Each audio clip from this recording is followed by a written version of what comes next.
সুপ্রিয় দর্শক, সবাইকে অনেক অনেক শুভেচ্ছা, ভালোবাসা এবং আমন্ত্রণ জানিয়ে শুরু করছি আপনাদের প্রিয় আয়োজন নেক্সাস লেডিস ক্লাব। আয়োজনের পুরো সময় জুড়ে আপনাদের সাথে থাকছি আমি সুবর্ণা নওয়াদির।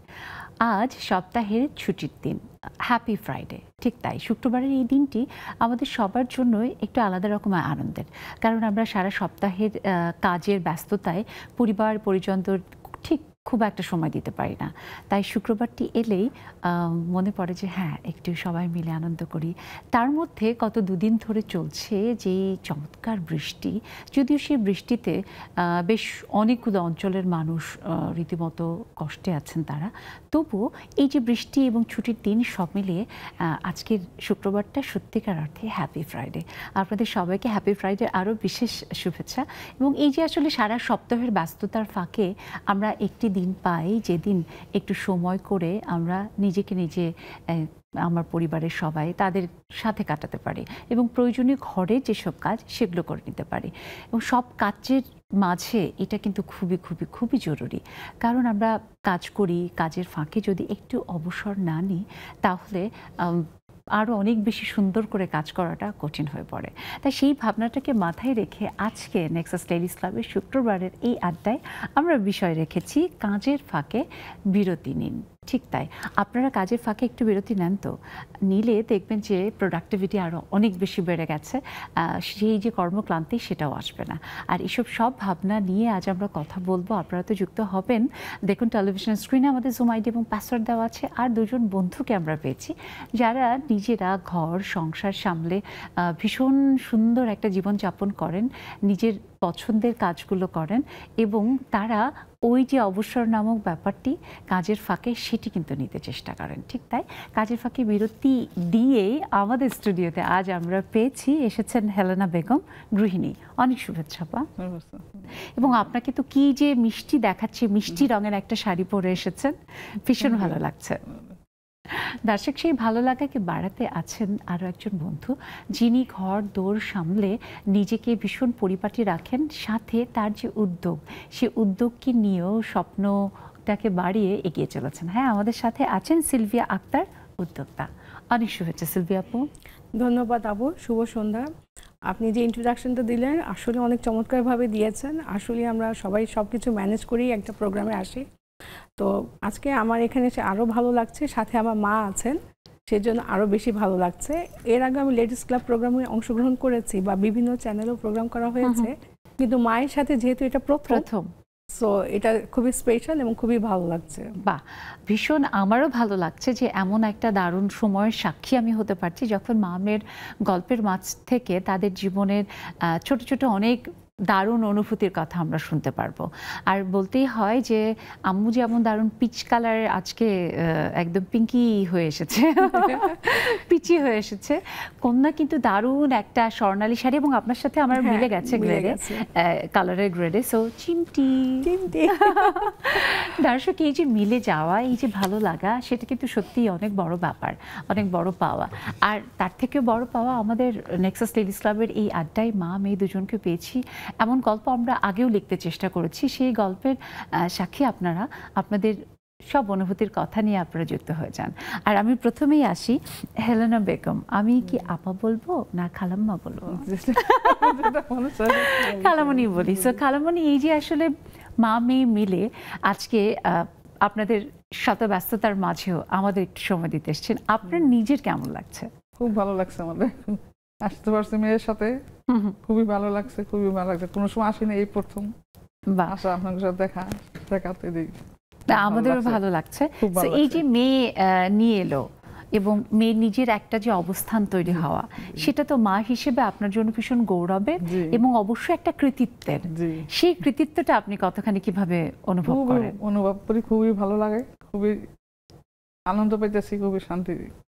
তাই না? আমি রিসেন্টলি মানে একটা অ্যাওয়ার্ড পেয়েছে, সেটা হচ্ছে রত্নগর্ভা মা। তো এখানে তো আসলে সব মাই রত্নগর্ভা, হ্যাঁ, সব মায়ের সব বাচ্চাদের তবু একটা পুরস্কার কিন্তু আরো বেশি মানে সম্মান বাড়িয়ে দেয়। সেটাই। এখন আমরা আসলে মানে আম্মু আমাদের জন্য যতখানি কষ্ট করেছেন, সবসময় সব মায়েরাই করে, সেক্ষেত্রে আমার মাও করেছেন। আমরা 2 ভাই 2 বোন, যেমন আমার বড় ভাই ডাক্তার, সবাই বিভিন্ন পেশায় নিয়োজিত আছে। তো আমাদেরকে এই অবস্থানে আনার পেছনে কিন্তু আমার মায়ের কৃতিত্ব অনেক বেশি, সাথে বাবা তো অবশ্যই আছেন, কিন্তু মা যেভাবে আমাদের সাথে লেগে থেকেছেন, যেভাবে গাইড করেছেন।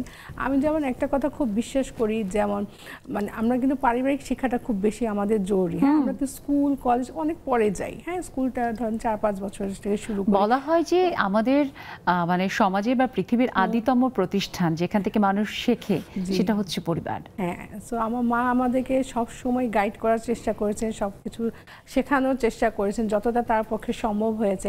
তিনি নিজে জয়েন্ট ফ্যামিলি নিয়ে গেছি, আমি নিয়ে করছি, আমি নিয়ে গেছি, আমি আনছি, খাওয়া দাওয়া করছি বাচ্চাদের। ভয় পাচ্ছে, আমি শাসন করছি, আমি আদর করছি, আমি নেওয়া আসা স্কুলে নেওয়া আসা। আর মাদের আমার কাছে না মা একটু পড়া হয় পছন্দ। আমরা জীবনে না পাইলাম ছেলে মেয়েদের শিক্ষা দেওয়ার জন্য খুবই আমি ভূমিকা রেখেছে। এটা বলাই বাহুল্য। আমি সিলভিয়াপুর কাছে শুনবো, তবে তার আগে আমি আপনাকে স্যালুট একটা দিতে চাই, যে এবং সেই সাথে অভিনন্দন যে আপনি রত্নগর্ভা মায়ের যে সম্মাননা পেয়েছেন। এটা নিঃসন্দেহে একজন নারী হিসেবে আমার জন্য গৌরবের। একে তো হচ্ছে আপনি বন্ধুর মা, সেটা একটা গৌরবের, কিন্তু তার থেকেও বেশি গৌরবের যে আমরা সবাই নারী। এবং আমরা জানি যে আসলে পৃথিবীতে এটা সৃষ্টিকর্তাও বলেছেন, মহান আল্লাহ তাআলা ইসলাম ধর্মে বলেছে যে যদি তারপরে কাউকে সিজদা করার অনুমতি দেওয়া হতো সেটা হচ্ছে মা। এবং এই কথাটি বারবারই আসলে আসে, এবং যখনই আসে আমার কাছে ভীষণভাবে একটা আলাদা রকমের ভালো লাগা কাজ করে যে মায়েরা আসলে কিভাবে শত কিছুর পরেও করতে পারেন। সো আপনার কাছে আমি শুনবো, তবে তার আগে একটু সিলভিয়াপুর চোখে মুখে যে আনন্দ, যে গৌরব, সেই গৌরবের একদম উল্টোটা জিজ্ঞেস করব। যে আম্মু বললো না যে শাসনও করেছি, আদরও করেছি। সো আম্মু যখন ছোটবেলায়, বিশেষ করে আমরা জানি যে টিনেজের বয়সটা খুব মানে কেমন জানি এলোমেলো, তখন যা বলে মা সেটার উল্টো দিকে যেতে ইচ্ছে করে, বা যা বলে আম্মু সেটাই মনে হয় ভিলেনিক, ভীষণ ভিলেন। পৃথিবীর সব থেকে ভিলেন মানুষটি হচ্ছে আমার মা, তাই না? খাড়ুস। সিলভিয়াপুর কাছে একটু শুনতে চাই। ছেলেমেয়ের জন্য ছিল না, আল্লাহ দিলাম গত 16-5 জন হয়, যা বলছে তাই করছে, যেভাবে বলছে ওইভাবে চলছে, কোনো বিয়াদবি কোনো উল্টারা করতে চেষ্টা করে নাই, তো দেই নেই, যেভাবে চালাই যেভাবে চলছে। একটু সিলভিয়াপুর কাছে শুনবো। আম্মু আসলে হয়েছে কি, মানে আমাদেরকে ছোটবেলা থেকে, মানে যেহেতু আমরা জয়েন্ট ফ্যামিলিতে বড় হয়েছি, বিষয় সবকিছুই আম্মু, তারপরেও সব কাজকর্ম সামলিয়ে, সংসার সামলিয়ে সে কিন্তু আমাদেরকে নিয়ে আনার পড়ালেখার দায়িত্ব। আম্মুর জীবনে যেগুলো অ্যাবসেন্স ছিল সেগুলো সে আমাদের জীবনে যেন আমাদের অ্যাবসেন্সটা না থাকে সেই বিষয়টা কিন্তু ভালোভাবে খেয়াল করেছেন। এবং আম্মু কিন্তু মেয়েদের কাজ করা, মেয়েদের পার্টিসিপেশন করে, এগুলো খুব এনকারেজ করে। যেমন আমি যখন জব শুরু করি আমার ফ্যামিলি খুব এগেনস্টে ছিল, কারণ আমার ফ্যামিলি পুরোটাই হচ্ছে ব্যবসায়িক ফ্যামিলি। হ্যাঁ, সো চাকরিটা ওইভাবে তারা, মানে শ্বশুর বাড়ির পরিবার না, আমার মা, আপনার মায়ের বাড়ির পরিবার। আচ্ছা, মানে আমার আব্বা, অন্যান্য যারা আছে, অন্যান্য যারা আছে, আমার আব্বা খুব এগেনস্টে ছিল যে করতে হলে ব্যবসা করো বা এটা আমাদের সাথেই। বাট আমি স্টার্ট করি হচ্ছে আমার দেশ পত্রিকার মাধ্যমে, দেন আমি ডেইলি সানে ছিলাম, তারপরে আমি ইংরেজি প্রোগ্রাম করেছি বা এখনো করছি, বাংলাদেশ বেতারে লেখালেখির সাথেও যুক্ত আছি। তো আম্মু যেমন বিয়ে হয়ে যাওয়ার পরে যেমন আমার বাচ্চাকে রাখা, বাচ্চাকে টেক কেয়ার করা, ওই সাপোর্টটা দেওয়া আম্মু খুব ভালোভাবেই দিয়েছে, যে কারণে আমি কিন্তু চাকরিগুলো কন্টিনিউশন করতে পেরেছি, খুব ভালোভাবেই কন্ট্রিবিউশন করতে পেরেছি। সেক্ষেত্রে আমার মায়ের কন্ট্রিবিউশন কিন্তু অনেক বেশি। আম্মু যদি আমার বেবিদেরকে না কেয়ার করতো, না খেয়াল রাখতো, তাহলে তো আমি কিভাবে করতাম? অনেক কঠিন। হ্যাঁ, আমার বিহাইন্ড দ্য মাইন্ডে থাকতো যে আমার বেবিরা সাফার করছে, দেন ওয়াই শুড আই ওয়ার্ক। কিন্তু সেক্ষেত্রে আম্মু কিন্তু বলেছে যে তুমি যাও, আমি আছি। সো আমি নিশ্চিন্ত মনে আম্মুর কাছে রেখে আমার নির্ভরতাটা পেয়েছেন। হ্যাঁ, আমার ছেলে যেমন আম্মুর কাছেই কিন্তু বড় হয়েছে, অলমোস্ট 3-4 বছর পর্যন্ত আম্মুর আন্ডারেই থাকতো। আমি যখন কাজে যেতাম আম্মুর কাছে দিয়ে যেতাম, তারপর আবার যখন ফেরার সময় হতো আবার নিয়ে আসতাম। তো এইভাবে কিন্তু আম্মু আমাকে সাপোর্ট দিয়েছেন। শুধু যে সে আমাদেরকে ছোটবেলা থেকে এ পর্যন্ত নিয়ে আসে, শুধু আপনাকেই পালেননি, আপনার ছানাপোনাও পালছে। হ্যাঁ, সেটাই, আম্মু এই সাপোর্টটা আমাকে দিয়েছে, বিধায় কিন্তু আমি এতগুলো কাজ করতে পেরেছি। কিন্তু ওই যে যদি আমরা আবার টিনেজে ফিরে যাই, যে যখন হয় না যে আম্মু সব থেকে সুন্দর কথাটা বললেও, এটা বোধহয় আমরা সবাই ওই ফেজটা পার করে এসেছি, যে কম বেশি কিন্তু সবারই এরকম। আপনার কি কখনো হয়েছে? না, আমার ক্ষেত্রে এরকম হয়নি। কেন, আমি একটু বরাবরই শান্ত, অত মানে দুরন্ত না। তা আম্মু যেমন আমাকে ছোটবেলায় একটা কথা খুব শিখিয়েছে, যেটা কাউকে বলতে পারবা না সেটা কখনো করবে না। হ্যাঁ, বাহ, হাই ফাইভ আপু, অ্যাবসলিউটলি সেম। মানে শিক্ষাটা পরিবার থেকে আমিও পেয়েছি, যে যেটার জবাবদিহিতা তোমার কাছে নেই সেটা করো না। তো এই জিনিসগুলো আম্মু আমার মাথায় এমন ভাবে দিয়ে দিত যে আমার তখন আর অন্য কিছু করার ইচ্ছা বা অন্য কিছু চিন্তা ভাবনাও কখনো আসতো না। সো আম্মু যেটা বলতো সেটা অলমোস্ট করেই যেটা আমার আম্মু এদিক দিয়ে অবশ্য খুব লাকি, তার 4টা বাচ্চা খুব শান্ত ছিল, মানে ওরকম কোনো হ্যাসেল না। এটা কিন্তু তাহলে বলতে হয় যে গাছ যেমন ফল তো তেমনই হবে, তাই না? খুবই শান্ত, খুবই ভালো, খুবই ভালো। সো এটা লেখাপড়া শিখেছি মনে করেন আপনার দয়া পাতো খুবই ভালো, আলহামদুলিল্লাহ। সো এটা বলতেই হয় কৃতিত্ব, একটা তো কৃতিত্ব আপনি গড়েছেন, তার থেকে হচ্ছে ওই যে বীজটাও কিন্তু ওইভাবেই স্থাপিত হয়েছে। সত্যি খুব ভালো লাগছে, আমরা শুনবো। এখন এত বড় হয়ে গেছে তাও এখনো সব কথা শুনে এবং এটা বলাই বাহুল্য যে যারা জীবনে সফল তারা আসলে তাদের পরিবার অনেক সফল, অনেক ভালো। জি, যারা সফল তারা আসলে পরিবার, বাবা মা তাদের সমস্ত কিছু শুনে তাদের নির্দেশনা মেনে চলেছে বলেই আসলে তারা সফল। শুনবো আমরা এই গল্প, একটা ছোট্ট বিরতির সময় হয়েছে। দর্শক, আমরা শুনছি মামের দারুণ গল্প এবং আমরা জানি যে আজকের এই ছুটির দিনের মিষ্টি সন্ধ্যাটা আপনাদের আরও বেশি মিষ্টি হয়ে গেছে। সেই মিষ্টতা থাকুক, আনন্দ থাকুক। ছোট্ট একটা বিরতির পর ফিরে আসছি নেক্সাস লেডিস ক্লাবে।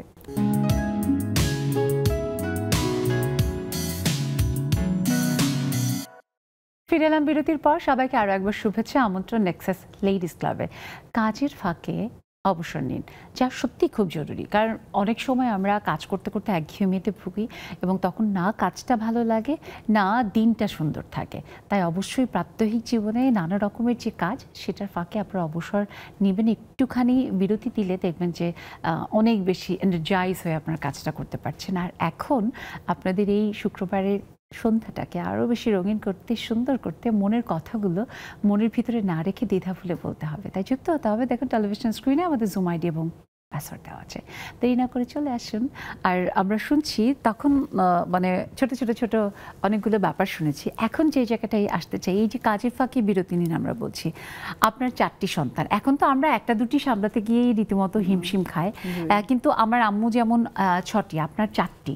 সো এই যে 4 সন্তানকে স্কুলে পাঠানো, তাদের তৈরি করা, তাদের খাবার দেওয়া, আবার এলে গোসল করানো, পড়তে বসানো, এই সমস্ত কিছু মিলিয়ে, এবং ঘরে যেহেতু আপনি যৌথ পরিবারে ছিলেন, অনেক কাজ, এই সব কিছু মিলিয়ে আসলে নিজের জন্য সময় কখন বের করতেন? ওই মধ্যে নিচ্ছি আমি সবকিছু, ছেলে মেয়েদের গুছ গাছ করে নিয়ে স্কুলে নেওয়া, আনা দেয়া, আইনা গোসল করা, টিচারের কাছে পড়াতে দেওয়া নেওয়া, ওই সময় আমি বসেও থাকতাম, টিচারের কাছে পড়াতে আমি বসেও থাকতাম। তাহলে তো অনেক লম্বা সময় আপনাকেও একইভাবে সন্তানদের সাথে বাইরে থাকতে হতো। ছেলেমেয়েরা ফাঁকি দিতে না পারে, পানি দাও একটু দাও, আমি নিয়ে দিতাম, যে পড়তে দিতাম না। অনেক পরিশ্রম করেছেন। অনেক পরিশ্রম করেছেন, ছেলেমেয়ের পিছিয়ে আমি অনেক খাটা খাটছি, অনেক বলেছে যে একটু পানি চাইবো, যে দুষ্টামি করবে, যে পানি সুতো ফাঁকি দিয়ে যে পড়া দিবে, আমি নিজে নিয়ে পানি দিয়েছি, পড়া আমি ওখানে বসে গেছি। তো বাচ্চাদের আসতে দিই নাই, ওই টিচারের কাছে তো ই করতে দেন, পড়া শেষ করে তখন উঠবা। এর আগে কখনো কি এরকম মনে হতো যে ছেলেমেয়ে যখন একটু একটু করে বড় হতে শুরু করলো এবং তারা যে যার মতো করে চলা শিখলো, তখন কি একটু খালি খালি লাগতো? একটু খালি খালি লাগলো, তারপরেও চলাফেরা। আমি বড় হয়েছি মতো না, আমি ছেলে মেয়েছে স্কুলে, আমার ছেলে যে বড় ছেলে যে ডাক্তার, এমএ পাস করছে, এমবিবিএস পাস করছে, তারপর আমি স্কুলে গেছি, সাথে গেছি, মেডিকেল কলেজে গিয়েছে। তারপর আমার বড় ছেলে বন্ধু বান্ধব বলে, তোমার আম্মু এখন তোমার সাথে আসে। এবং আমার তো ধারণা তখন আপনাকে বলতো যে আম্মু বলতো না আপা বলতো, বড় আপা। আমার তো এখনো সিলভিয়া আপুর বড় বোন লাগছে। আমার ছেলে বলতো আম্মু, আমার বন্ধুরা বলে তুমি আর এখন আইসো না, এই একে ছেলে ছোট ছেলের ছোট মেয়ের নেওয়া না গিয়েছে, তখন বলছে আচ্ছা ঠিক আছে, এখন আমি একটু রেস্ট করি। এখন মনে করি একটু আল্লাহ দিলে আমি সংসার হয়ে গেছে, রিল্যাক্স করি। এখন মনে করি আমি পার্কে হাঁটতে যাই, আমি ওই যে ছাদে যাই, ছাদে একটু বাগান করছি, আল্লাহ দিলে বাগান দেখাশোনা করি। বাহ, বাগানের শখ আছে। আমি বাগানের গল্প শুনবো, তার আগে সিলভিয়াপুর কাছে আসি। যে আমার কিন্তু মনে হচ্ছে যে আম্মু যথেষ্ট রেজিমেন্টেড, তাই না? খুব নিয়ম কানুন মানা, এবং যতই কষ্ট হোক নিজে সারাক্ষণ সাথে সাথে আপনাদের সাথে ছিলেন, আপনাদেরকে সাপোর্ট দিতে। সো এই যে আপনার আজকের সফলতা, আপনার ভাই বোনদের সফলতা এবং পরিবারের সুন্দর একটা সফল পরিবার হিসেবে গড়ে ওঠা, আপনার কি মনে হয় যে আম্মুর অবদান কতখানি? কত দিবেন আম্মুকে? আম্মুতে আমি তো মার্কিং করতেই পারবো না, কারণ বিয়ন্ড দ্য মার্কিং, ঠিক আছে? আম্মু যদি না থাক, মানে আম্মু যেইভাবে আমাদেরকে গাইড করেছেন এবং যেভাবে এখনো আমাদেরকে গাইড করেন বা সাপোর্ট করেন, আম্মু কিন্তু কোনো অন্যায় প্রশ্রয় দেন না। হ্যাঁ, যেমন আমি এসে মন খারাপ করে কিছু একটা বললাম যে আমার শ্বশুর বাড়িতে এটা করেছে, আম্মু সব হাতে মানে পক্ষান্তরেই বলবে যে না, এটা তো আমি সমর্থন দিব না, আমার মেয়ে হয়েছে কি, তোমাকে ওখানেও দায়িত্ব পালন করতে হবে। যেভাবে আমার বাসায় তুমি আমার মেয়ে, মানে উল্টোটাই বলবে যে তোমারই দোষ, তোমারই দোষ, হ্যাঁ তুমিই ভুল করেছো, ঠিক আছে? আমার শাশুড়ি মাও ছিলেন, উনি আল্লাহ মানে এখন দুনিয়াতে নেই, আল্লাহ তাকে ব্যস্ত নসিব, উনিও বেশ সাপোর্টিভ ছিলেন। হ্যাঁ, উনি মানে এত মডার্ন ছিলেন যে উনি কখনো চাননি যে ছেলে বউরা মানে তার নিয়ন্ত্রণে থাকুক। তিনি কিন্তু প্রথম মানে সবাইকে সবার মতো আলাদা করে দিয়েছেন যে তোমরা ঠিকভাবে তোমাদের নিজের গড়ে তোলো, তোমরা সব মানে যেভাবে তোমাদের ইজি হয় সেভাবে তোমরা ম্যানেজ করে থাকো, আমার কোনো এখানে ইন্টারফারেন্স তোমরা পাবে না। হ্যাঁ, অনেক মডার্ন ছিলেন। মানে এইটা আমি বলবো যে আমি খুব এখানে কিন্তু দু রকমের ব্যাপার আছে। এক হচ্ছে যে আপনাদেরকে স্বাবলম্বী করে গড়ে তোলা, দ্বিতীয়ত হচ্ছে যে সম্পর্কগুলোকে সুন্দর রাখা। অনেক সময় হয় না যে ওই যে নানা রকমের টানাপোড়েনটা বড়দের কারণে অনেক ক্ষেত্রে কিন্তু সম্পর্কের মধ্যে তৈরি হয়, যেটা অনেক সময় যে নিয়ন্ত্রণ করার যে ব্যাপারটা থাকে, এবং নিয়ন্ত্রণ করার যখন ব্যাপার থাকে তখন তো পার্সিয়ালিটিও চলে আসে, এবং তখনই কিন্তু সম্পর্কগুলোর মধ্যে এক ধরনের বলতে পারেন যে টানাপোড়েন যে তৈরি হওয়া, যেটা হয়তো টানাপোড়েন ভালো কোনো কোনো ক্ষেত্রে, কিন্তু যদি সেটা বেশি বিস্তৃতি লাভ করে তখন তো সেটা আবার খারাপ থাকে। সো এই যে আসলে সবকিছু মিলিয়ে সিলভিয়া আপু, আমরা জানি যে আমাদের জীবন একটাই, এবং সেই জীবনে আমাদের আসলে কাজই আমাদের পরিচয় বহন করে, এবং কাজের মাধ্যমে আমরা নিজের ফুটপ্রিন্ট পৃথিবীতে রেখে যেতে পারি। কিন্তু তারপরেও শত ব্যস্ততার মাঝেও নিজের জন্য তো একটু সময় লাগে। সো প্রতিদিনের ব্যস্ততার মাঝে সন্তান, আপনার কাজ, সবকিছুকে সমন্বয় করে নিজের জন্য কিভাবে একটুখানি সেই যে বিরতি আপনি কিভাবে বের করেন? আমি যদি মানে বাচ্চাদের যেহেতু স্কুল থাকে, আমার দুইটি স্কুল গোয়িং বেবি আছে এবং ওদের পড়াশোনা দেখানোর দায়িত্বটাও সম্পূর্ণভাবেই আমার। তারপরে হচ্ছে নিজের কাজকর্ম আছে, আমি আবার একটু লেখালেখি করতে পছন্দ করি, সেটাও করি। হ্যাঁ, তো এখন হচ্ছে যে আমরা যে কোনো সময় মানে যেই সময়টাতে আমার বিরতি নিতে হয় বা আমি মনে করি খুব এঙ্গেজড আছি, তখন হঠাৎ করে যদি একটু মনে হয় যে না একটু ব্রেক নেই, একটু ভালো লাগবে, তখন 5 to 10 মিনিটস একটা ব্রেক নেই। হ্যাঁ, ব্রেক নেই। আর যদি একটু লং রানে যেতে চাই তাহলে আমি একটু দেশের বাইরে যাওয়ার বা ঘুরতে যাওয়ার পরিকল্পনাটা একটু করতে পারি। তখন মনে হয় যে একটু ব্রেক নিয়ে আসলে একটু বাইরে ঘুরে রিফ্রেশ হয়ে আসবো। হ্যাঁ, তো বাচ্চারাও একটু বেটার ফিল করে। আমরা সবাই, এবং বলাই হয় যে ভ্রমণ কিন্তু আমাদের অনেক রকমের অনেক ক্লান্তি দূর করে দেয়, এবং বিভিন্ন সময়ে আমরা দেখেছি যে যখন মানুষ শারীরিক নানা রকমের প্রতিবন্ধকতার শিকার হয়, মানে শরীর খারাপ হয়, অসুস্থ বোধ করে, ডাক্তার যখন ওষুধ দিয়ে দেখে যে কাজ হচ্ছে না, তখন কিন্তু পথ্য হিসেবে বলা হয় যে একটু হাওয়া বদল করলে, ঘুরে এলে আবার অনেক বেশি এনার্জাইজ হয়ে সে দ্রুত সুস্থ হয়ে উঠবে। এটা কিন্তু ঠিকই যে কোনো কাজের ফাঁকে একটুখানি ছোট্ট একটা বিরতি, সেটা আপনার পুরো সময়টাকে অনেক বেশি প্রোডাক্টিভ করে দিতে পারে। সো আমরা জানি যে একদিকে সিলভিয়া আপু সন্তানদের, তারপরে চাকুরি যে জীবন, সেটার ফাঁকে লেখালেখি, আবার উদ্যোক্তা হয়ে ওঠা। এইটার গল্প একটু শুনতে চাই, যে উদ্যোক্তা হওয়া মানে কিন্তু একেবারে 24 ঘন্টায় আপনি উদ্যোক্তা, সেখানে কোনো রকমের কোনো বিরতি নেই, কিন্তু তবুও নিজের শখ, নিজের জন্য নিজে কিছু করা, সেই ইচ্ছেটা আপনার কখন কিভাবে এলো? আমার যখন দুটো বেবি হয়ে যায় তখন আসলে আমার জব লাইফটা ম্যানেজ করা আমি দেখেছি একটু ডিফিকাল্ট হয়ে যাচ্ছে, কারণ দুজনেই যেহেতু একদম ছোট, ওদের তো আমার অ্যাটেনশনটাও লাগবে। দুজনের বয়সের পার্থক্য কত? 6 বছর। আচ্ছা, ছেলে হচ্ছে 12+ আর মেয়ে হচ্ছে 6। তো আর ওই উদ্যোগের শুরুটা আর একটু আগে, তো তখন চিন্তা করলাম যে ঠিক আছে, যেহেতু আমি ব্র্যান্ডিং স্ট্র্যাটেজি এগুলো নিয়ে কাজ করেছি, তাহলে আমি আমার নিজস্ব একটা ব্র্যান্ড স্টার্ট করতে পারি। সেখানে আমি আমার মতো করে টাইম দিতে পারবো, আমি সবকিছু অ্যারেঞ্জ করতে পারবো এবং সবকিছু আমি সমন্বয় করতে পারবো, হ্যাঁ কন্ট্রোল করতে পারবো। সো সেই ক্ষেত্রে আমার কোনোটার মধ্যেই ক্ল্যাশ হবে না, সেটা আমার সাংসারিক জীবনে হোক বা কর্মজীবনে হোক। সেই ভাবনা থেকে অর্নেটের যাত্রা।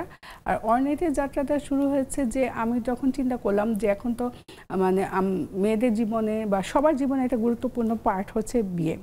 তো বিয়েতে আমরা সবাই চাই সবাইকে একটু সুন্দর লাগুক বা সবাইকে একটু ডিফারেন্ট লাগুক, সেই ভাবনা থেকে অর্নেটের যাত্রা শুরু। আমরা মেইনলি আসলে প্রতিটি মানুষের জীবনের গুরুত্বপূর্ণ একটি দিন। হ্যাঁ, সো ব্রাইডাল নিয়ে কাজ করি, ব্রাইডাল লেহেঙ্গা, ব্রাইডাল শাড়ি, এই বিষয়গুলো নিয়ে আমরা কাজ করি। সো সেগুলো নিশ্চয়ই কাস্টমাইজ করার ব্যাপার থাকে।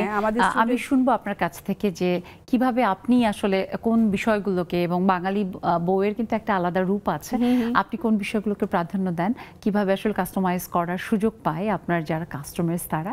তবে একটা ছোট্ট বিরতির সময় হয়েছে, আবারও ছোট্ট একটা বিরতি থেকে ফিরি। দর্শক যাই ছোট্ট একটা বিরতি, ওই যে কাজের ফাঁকে একটু বিরতি নিন, আমরা একটা বিরতি নিয়ে নিচ্ছি, কিন্তু আপনারা কোথাও যাবেন না, আমাদের সাথেই থাকবেন। এক্ষুনি ফিরবো নেক্সাস লেডিস ক্লাবে।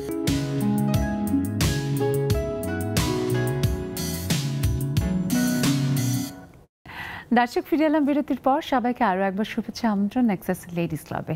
কাজের ফাঁকে আমরা ছোট্ট একটা বিরতি নিলাম, যদিও এই বিরতি আসলে সেই বিরতি নয়, বরং বিজ্ঞাপন বিরতি যা আপনারা দেখতে পেয়েছেন। আমরা কিন্তু ভরপুর আড্ডায় ছিলাম, আছি, আপনারাও সেই আড্ডায় যুক্ত হয়ে যান। দেখুন টেলিভিশন স্ক্রিনে আমাদের জুম আইডি এবং পাসওয়ার্ড দেওয়া আছে।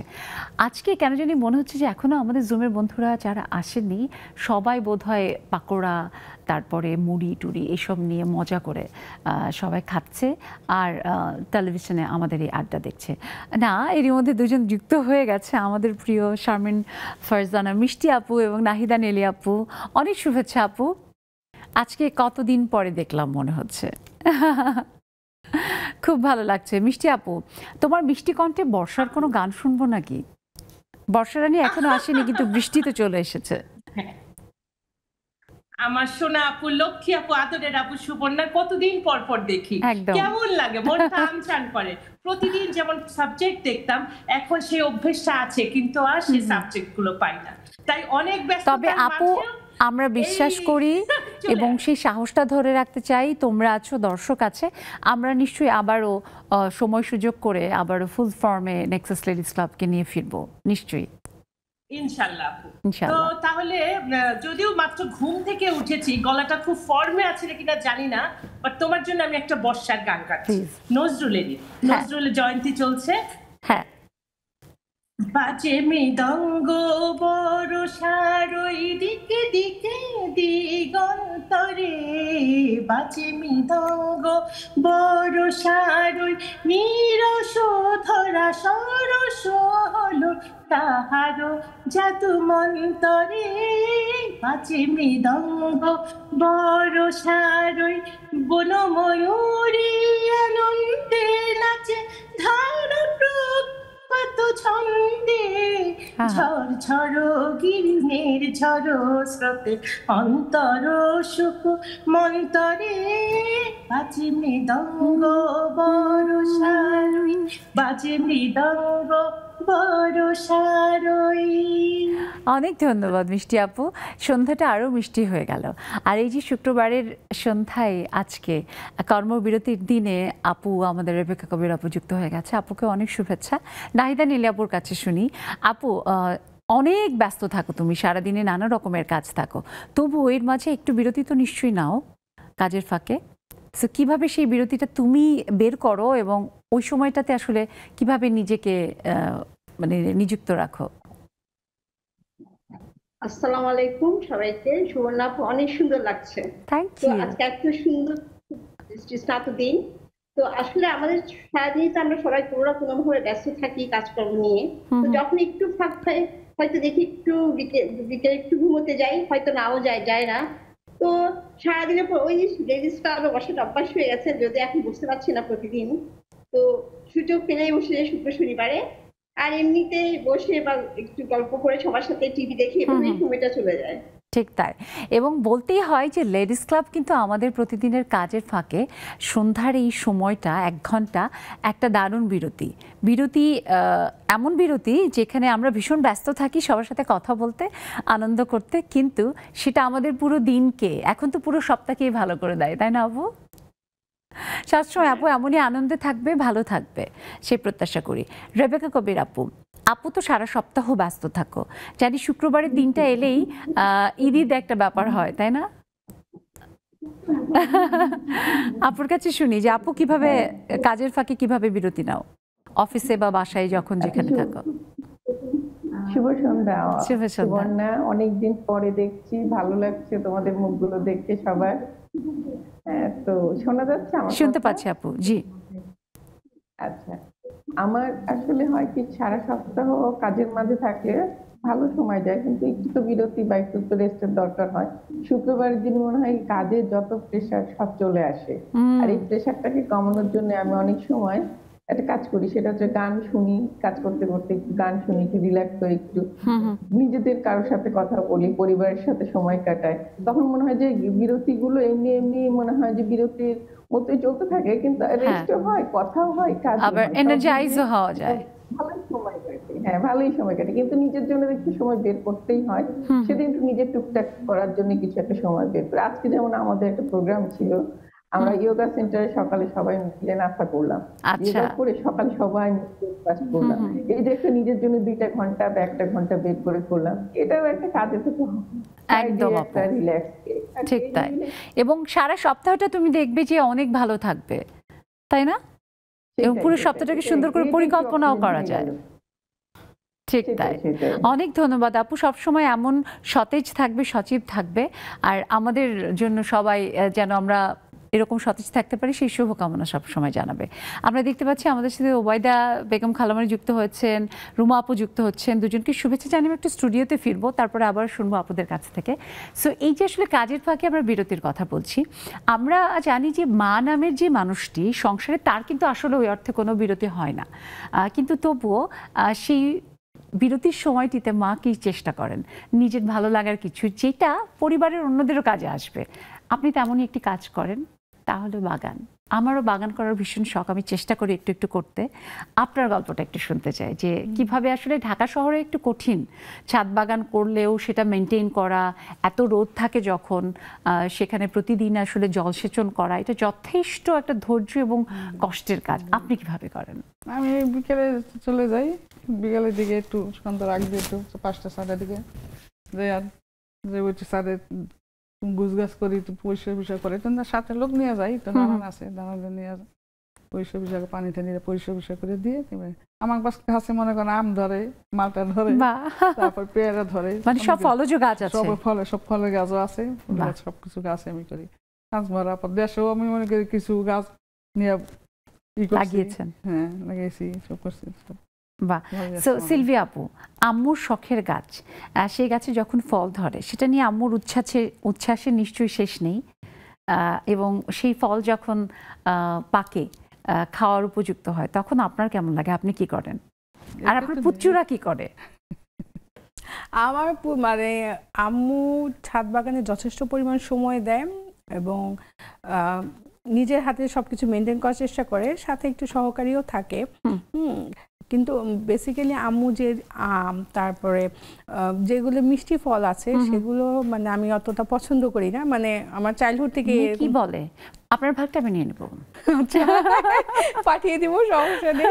কিন্তু টক ফল যেগুলো, মালটা একটু টকটা, আমুরটা টক হয়, আমরাও নিশ্চয়ই আছে। হ্যাঁ আমরা আছে, হ্যাঁ তারপরে যে কলমজা আছে, এগুলো আছে, এগুলো আমার খেতে খুব ভালো লাগে, এগুলো আমি খুব মজা করে খাই। হ্যাঁ আমার পিচ্চিদেরকেও দেখাই, ওরাও খুব। কিন্তু আম হলে আমার মেয়ে খুব খুশি হয়, আই লাভ ম্যাঙ্গো, মানে আমার মেয়ের স্টেটমেন্ট হচ্ছে এইটা। সো যখন ছোট সাইজের হয় তো ওটা দেখতে ওরা খুব কিউট লাগে, মানে ও নিজের সাথে রিলেট করতে পারে। আমিও চাইনি নানুর গাছের আমও চাইনি, আমন এই গাছ মানে গাছের মানে হ্যাবিটটা এসেছে আমার নানুর কাছ থেকে। আমার নানুকে দেখতাম অনেক গাছপালা লাগাতেন, আমাদের মানে হোম ডিস্ট্রিক্ট হচ্ছে বিক্রমপুর মুন্সিগঞ্জ, তো নানু অনেক গাছ লাগাতেন এবং নানুর লাগানো গাছগুলো কিন্তু এখনো আছে। তো আম্মু হচ্ছে নানুর, হ্যাঁ নানুর ট্রেডিশনটাই রক্ষা করে যাচ্ছে। আম্মু যে আর মাঠটা সিলভিয়া আমি একটু বেশি ব্যস্ত থাকি বলে আমার বাসার সামনে শুধু মানি প্ল্যান্ট আছে, যেটা খুব বেশি কিছু করতে হয় না। তবে বলে যে মানি প্ল্যান্ট কিন্তু সত্যি সত্যি পরিবারে নানা রকমের যে ভালো যা কিছু, শুভ যা কিছু, সেগুলো নিয়ে আসে। আপনাদের জীবনও সবসময় শুভ হোক। এবং গাছ তো আসলে শুধু যে সময় কাটানোর জন্য তা না, বরং একটা গাছ বেড়ে উঠলে সেটা দেখে কিন্তু আমাদের ভিতরে একটা আলাদা রকমের, আমার মনে হয়, আনন্দ যেমন পাওয়া যায়, তেমনি অনেক কিছু শেখারও আছে, তাই না? ভীষণভাবে সত্যি খুব ভালো লাগছে। এর মধ্যে ইভা ফারহানা, নার্গিস আপু যুক্ত হয়ে গেছে। অনেক শুভেচ্ছা, শুনবো বন্ধুদের কথা, কিন্তু আবার ছোট্ট একটা বিরতির সময় হয়েছে। দর্শক, জাস্ট যাবো আর আসবো। আমরা আমাদের আজকের এই আয়োজন থেকে একটা ছোট্ট বিরতিতে যাচ্ছি এখন, কিন্তু আপনারা কোথাও যাবেন না, ফিরবো এক্ষুনি নেক্সাস লেডিস ক্লাবে।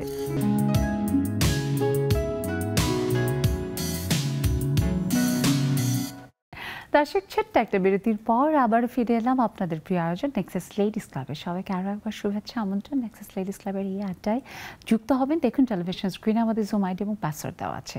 আর আমাদের আজকের বিষয় কাজের ফাঁকে বিরতি নিন, যেটা খুব গুরুত্বপূর্ণ। সারাদিন আমাদের ভীষণ কর্মব্যস্ত, তা এর ভিতরে যদি একটু ছোট্ট একটা বিরতি নিতে পারি, সেই বিরতির ফাঁকে যদি আমরা এক কাপ চা খাই কিংবা নিজের পছন্দের একটি গান গাই, তাহলে বোধহয় পরের সময়টুকুতে আবারও একটা আনন্দ এবং একটা আলাদা প্রাণশক্তি নিয়ে কাজে ফেরা সম্ভব।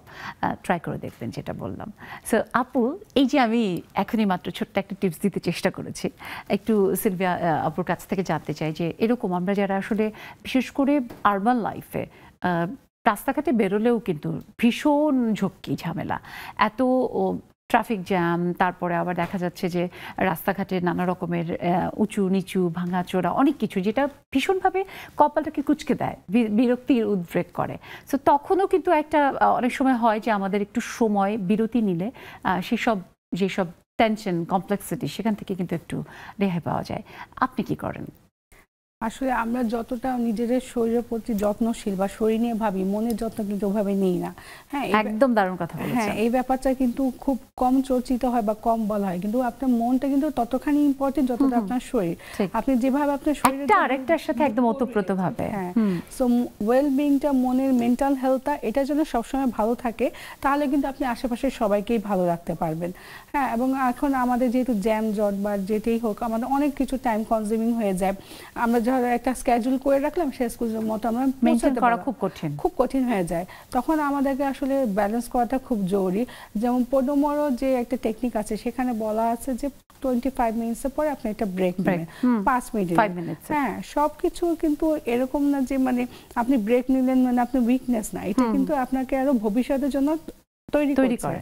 হ্যাঁ, সো এক্ষেত্রে কিন্তু আপনি আরো ভালোভাবে রিএনার্জাইজ হয়ে রিপ্রোডাক্টিভভাবে ভালো কাজ করতে পারবেন। সো আমরা যখন জ্যামজাত বসে থাকি, তখন আমি চেষ্টা করি একটা কোনো স্টোরি বই পড়ার বা যে কোনো বই পড়ার, তাহলে হয় কি আমার মাইন্ডটা ডাইভার্ট হয়, আমার সময়টাও কিন্তু ভালো কাটে। হ্যাঁ, ভালো কাটে এবং ভালো ইউটিলাইজেশন হয়, কাজ মানে প্রোডাক্টিভ হয় জিনিসটা। যেহেতু আমি একটু লেখালেখি করি, পড়াটাও কিন্তু অতপ্রতভাবেই জড়িত। আপনি যত ভালো পড়বেন, আপনার লেখাটা কিন্তু তত ভালো হবে। একদম। এবং সবচেয়ে যেটা যে আমরা একটা বই পড়া মানে আসলে পৃথিবীর অনেক বড় একটা বিষয় সম্পর্কে জানা, যেটা আমাদের জীবনকে অনেক বেশি সমৃদ্ধ করে। আর সঙ্গী হিসেবে বইয়ের মতো অতুলনীয় আর কোনো কিছু নেই। হ্যাঁ, বই কিন্তু আপনাকে কখনো বিট্রে করবে না। মানুষজন বিট্রে করতে পারে, কেউ অন্য কেউ বিট্রে করতে পারে, কিন্তু বই কিন্তু আপনাকে বিট্রে করবে না। এবং পড়া আপু কোনো না কোনো ভাবে আপনার কাজে আসবেই জীবনে, অবশ্যই। সেটা যাই পড়েন আপনি, জীবনে কোনো শিক্ষাই ফেলো না। আপনি যখন যে বয়সে যেটা শিখবেন, সেটা ভবিষ্যতে আপনার টুডে অর টুমরো কাজে আসবেই। ঠিক তাই। আপনার ভবিষ্যতে যেন খুব সুন্দর হয়, এবং সেই আপনি যে দারুণ নিয়মটা আসলে ফলো করেন, সেভাবে ফলো করে যেন আপনি ভবিষ্যতেও এমন এনার্জি নিয়ে কাজ করতে পারেন, সেই শুভকামনা আমরা জানাই। আর এর মধ্যে দেখতে পাচ্ছি যে আমাদের বন্ধু, আমাদের প্রিয় হাসিনা আপু হলুদিয়া পাখি হয়ে চলে এসেছে। রুমা আপু এবং ওবায়দা খালামণি বিরতির আগেই যুক্ত হয়েছিল, নার্গিস আপু যুক্ত হয়েছিল। আমি একটু শুনতে চেষ্টা করবো ওবায়দা খালামণির সাথে। কতদিন পরে দেখা হলো খালামণি, নিশ্চয়ই ভালো আছো? আসসালামু আলাইকুম, শুভেচ্ছা এবং সালাম। অনেকদিন পর তোমার সাথে দেখা হলো। এই টিভিতে মাঝে মাঝে একটু দেখি, আসলে সময় করতে পারি না, মানে বাসায় থাকা হয় না। এই শুক্র শনিবার প্রায় বাইরে প্রোগ্রাম থাকে বা গেস্ট আসে, এখনো তো আসছে, গেস্টে আবার আসবে একটু পরে, যাবো। তার মানে শুক্রবারেও ব্যস্ততা, তাই না? তবে অতিথি এলে তো আসলে ভালোই লাগে। সো এই যে আসলে কাজের ফাঁকে একটু বিরতি নিয়েই বোধহয় তুমি লেডিস ক্লাবে যুক্ত হয়েছো, এবং জানি যে সেটা ভীষণ ভালো লাগার। অন্য সময়গুলোতে কি করো, মানে বিরতি কিভাবে নাও? সময় একটা নিয়ম ফলো করি, যদি কাজটা গুরুত্বপূর্ণ হয় তাহলে কাজটা শেষ করে আমি একসাথে কাজ শেষ করে পরে বাকি অনেকটা সময় আমি ফাঁকা থাকি, তখন আমি নিজের পছন্দের বললাম হয়তো বারান্দায় গেলাম, গাছের দোকানে দাঁড়িয়ে থাকলাম, গাছ দেখলাম, কোন গাছটার কোনো অসামঞ্জস্য আছে নাকি, ফুল কোনটাতে ফুটছে, এইগুলা গাছগুলা নিয়ে গাছের মানে প্রত্যেকটা গাছ অনেকবার করে ফলো করি যে এই গাছগুলাতে কি কি সমস্যা আছে বা এটা পাতা হচ্ছে কিনা, এটা ঠিক আছে কিনা, ওই অবসর মানে সময়। কিন্তু আমি কাজ একসাথে করে ফেলি, বাসার কাজগুলো কাজ করে পরে আমি মানে বসে থাকি বা মোবাইলে লেখালেখি করি, মোবাইলে কমেন্ট করি, এই কাজ করি, বই পড়ি। বই পড়াটা আমার খুবই শখ, কিন্তু ইদানিং একটু এই কমে যাচ্ছে। তো আবার একটা নিয়ম করবো যে সকালে আমি বই পড়বো, বাকি সময় আমি মোবাইলে থাকবো। নিশ্চয়ই। তবে এখন এই যে বললো না যে এখন যে মোবাইলে আমরা বেশ দিনের একটা বড় অংশ কিন্তু আমাদের চলে যায় সোশ্যাল মিডিয়া সহ ফোনের বিভিন্ন রকমের কিছুতে আমাদের আসলে চোখ রেখে অনেক ভালো সময় কাটুক। খালামণিকে বলতে হয় তোমার যে সেই তিন পত্রের একটা ছোট্ট গাছ দিয়েছিলে আমাকে, সেটা কিন্তু এখন 2 হাত লম্বা হয়েছে। আমি সবই পাঠাবো তোমাকে। খুব সুন্দর হয়েছে গাছটা, অনেক ধন্যবাদ তোমাকে খালামণি। আমরা একটু রুমা আপুর কাছে শুনবো। এবার একটা সুন্দর গাছ দিব ইনশাআল্লাহ। নিশ্চয়ই, thank you so much. Ruma আপু তো এখন একটা পাখি, সারাদিন তার পেছনে কত রকমের কত ব্যস্ততা, আর সংসারের অন্যান্য তো আছেই কাজকর্ম, কিন্তু এর ফাঁকেও আসলে নিজের জন্য একটুখানি বিরতি কিভাবে বের করো? আসসালামু আলাইকুম, শুভ সন্ধ্যা। ওয়ালাইকুম সালাম। সুবর্ণা প্রথমে বলেনি, না বললে আমার মেয়ে অনেক রাগ করবে। আমার মেয়ে আমাকে এখন বলে গেছে, মা তুমি সুবর্ণা আন্টিকে বলবা, আন্টিকে অনেক গুলু গুলু লাগছে। ও যখন কাউকে সুন্দর লাগে ও তখন গুলু গুলু এই কথাটা বলে। তাই না? আমার অনেক আদর আপু, অনেক ভালোবাসা ওর জন্য দিয়ে দাও, আমাদের গুলু মুলুটার জন্য। আমি তো আগে তো এই নতুন বিজনেস একটা শুরু করছি, উদ্যোক্তা হয়েছি এই তো 2 মাস হলো। তো এই কাজের ফাঁকে ফাঁকে উদ্যোগটা নিয়ে কাজ করছি ইনশাআল্লাহ। এটা নিয়ে আমার সামনে এগিয়ে যাওয়ার ইচ্ছা আছে। আমার হচ্ছে সারাস ভ্যারাইটিস কালেকশন। আমি ছেলেদের ড্রেস দিয়ে শুরু করেছি, সবাই তো মেয়েদের ড্রেস দিয়ে শুরু করে, তো আমি তো ছেলেদের ড্রেস দিয়ে শুরু করলাম। পাশাপাশি আরো অনেক কিছু নিয়ে আসার ইচ্ছা আছে। কাজের ফাঁকে ফাঁকে এগুলো নিয়ে পোস্ট করা, সবার সাথে এটা নিয়ে কথা বলা, মানে এটাই শুরু করছি আপাতত। এবং সেই কাজের ফাঁকে করা তোমার যে কাজ, যেটা তোমার পরিচয় তৈরি করছে এবং অবশ্যই তোমার আনন্দ দিচ্ছে, সেটা অনেক সুন্দর হোক, সেই শুভকামনা জানাই। আমরা একটুখানি ছোট্ট করে শুনবো আমাদের প্রিয় হাসিনা আপুকে আটকে গেছে কেন যিনি নড়াচড়ে না, বোধহয় নেটওয়ার্কের প্রবলেম। নার্গিস আপুর কাছে শুনি। নার্গিস আপুরও অনেক ব্যস্ততা, তারপরেও আপু কিভাবে একটুখানি কাজের ফাঁকে বিরতি বের করো? আসসালামু আলাইকুম ওয়া বারাকাতুহু। আসলে কাজ নিজের জন্য সময় বের করা কিন্তু অনেক জরুরি আর টাফও। আমি মনে করি যে কাজের ফাঁকে যে আমি যে মানুষের সাথে কথা বলি বা আমি কারোর জন্য কোনো উপকারে আসতে পারতেছি বা আমার বাসাটাকে আমি সুন্দর করে রাখতে পারতেছি বা আমি নিজেকে যে বিজি রাখতে পারতেছি, আমার কাজগুলোই মানে ফাঁকটা না। আমি ফাঁক পেলে যদি আমি অলসতা মনে করি বা আমার খারাপ লাগতেছে, তাহলে ঘুমাতে খুব পছন্দ করি। আর ধরেন এখন এই পড়া চলে আসছে যে মোবাইল হাতে থাকলেই অনেক রকম বই পড়া যায়, অনেক রকম টপিক পড়া যায়, হ্যাঁ সে সম্বন্ধেও আছে। তারপরে মানে কি আমি চাই যে সবসময় যেন বিজি থাকি, একটু কিছু নিয়ে বিজি থাকি, এটাই নিয়ে। আপু আমিও একই রকম, আমি ভীষণ ওয়ার্কাহলিক। আমি মানে কাজ ছাড়া আমার কিছু ভালো লাগে না। হ্যাঁ, এবং আমার কাছে যখন হয় না কাজের ফাঁকে একটা কাজ করছি, সেটার ফাঁকে যখন আমি একটু বোর হই বা মনে হচ্ছে একটু ব্রেক নেওয়া দরকার করে, তখন আবার আরেকটা কাজ করি। একদম শেষের দিকে চলে এসেছি, ছোট করে একটু হাসিনা আপুর কাছে শুনবো। হাসিনা আপুর নেটওয়ার্ক কি ঠিক আছে? হাসিনা আপু মিস করতে চায় না, কিন্তু যদি ঠিক আছে হয় তখন নিশ্চয়ই শুনবো। একদম শেষের দিকে চলে এসেছি, ছোট করে একটু খালামণির কাছে শুনতে চাই যে এই যে আসলে আমাদের জীবন আমরা যদি দেখি কখনো কখনো মনে হয় ভীষণ দীর্ঘ, কিন্তু আসলে তো তা না। কোন দিক দিয়ে ফুরুত করে সময় চলে যায়। এই যে এক সময় আপনি বউ ছিলেন, মা হয়েছেন, তারপরে একটু একটু করে সময় কিভাবে চলে গেছে, এখন দাদি নানি, তাই না? সো এই যে জীবনের ধাপে ধাপে এবং জীবনের পরতে পরতে নানা রকমের আনন্দ অভিজ্ঞতা এবং সেখানে ওই যে বিরতির সময়টা অনেক সময় আসে যে জীবন কি ভীষণ একঘেয়েমি মনে হয়, বিশেষ করে আমাদের সময়ে আমরা কেন জানি একটা এক্সর্শনে থাকি, তাই না? সিলভিয়া আপু বোধহয় একমত হবে। আমাদের জন্য যদি আপনি পরামর্শ দেন যে আসলে আমরা কিভাবে চললে আমাদের জীবনটাকে ভীষণ আনন্দময় সবসময় মনে হবে।